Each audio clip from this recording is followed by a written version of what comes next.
गुन्हे शाखा ठाणे शहर च्या अखत्यारीत जे अंमली पदार्थ विरोधी पथक आहे त्या पथकानं मान्य पोलीस आयुक्त साहेब यांनी ज्या सूचना दिल्या होत्या त्या अनुषंगानं अंमली पदार्थांच्या विरोधात कडक कारवाई करण्याचे निर्देश दिलेले होते।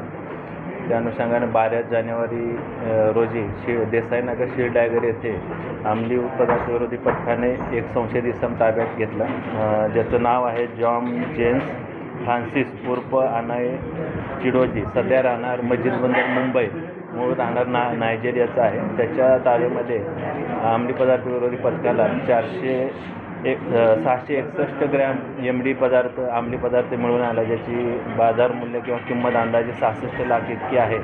या सदर आरोपीवर बांद्र्याला यापूर्वी एक अंमली पदार्थ कायद्यान्वये तसेच खोट्या पासपोर्टच्या अनुषंगाने गुन्हा दाखल आहे।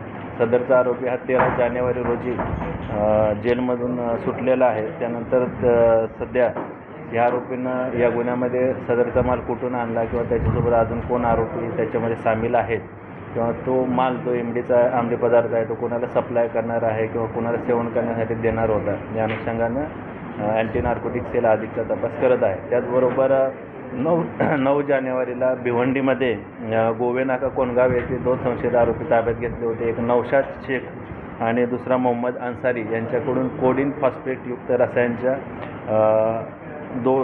467 औषधाच्या बाटल्या मिळाल्या, ज्याचा वापर नशा करण्यासाठी किंवा अंमली पदार्थ म्हणून केला जातो। सदरच्या औषधाच्या बाटल्यांना म्हणजे विदाऊट प्रिस्क्रिप्शन विकण्यासाठी बॅन आहे। मेडिकल स्टोअरमध्ये ते विदाऊट प्रिस्क्रिप्शन देऊ शकत नाही। तर सदरच्या बाटल्या आरोपींकडे मिळाल्या, त्या अनुषंगाने देखील त्यांना ताब्यात घेऊन गुन्हा दाखल केलेला आहे। या अटक आरोपी नौशादवर यापूर्वी गुन्हा दाखल आहे।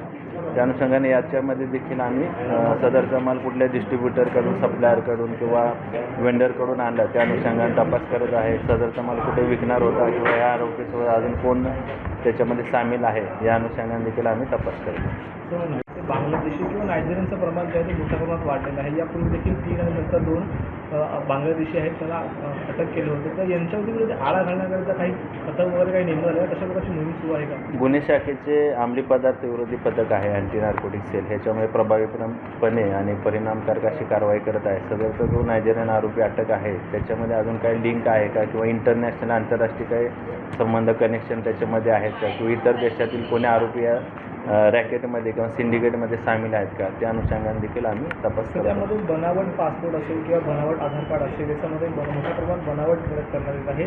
ती नेमकी कुठून बनवली जाते आणि त्यांच्यावरती देखील काही कारवाई वगैरे केली जाते का? त्या गोष्टी तपासात निष्पन्न होते की पासपोर्ट त्यांनी फेक बनवला आहे का किंवा त्यांचे आयडेंटिफिकेशन जे ID कार्ड्स आहेत, आधार कार्ड्स आहेत ते काय फेक बनवलेले आहेत का, कुठं बनवलेले आहेत, कुणी बनवून दिलेले आहेत, त्याचा देखील आम्ही तपास करतो।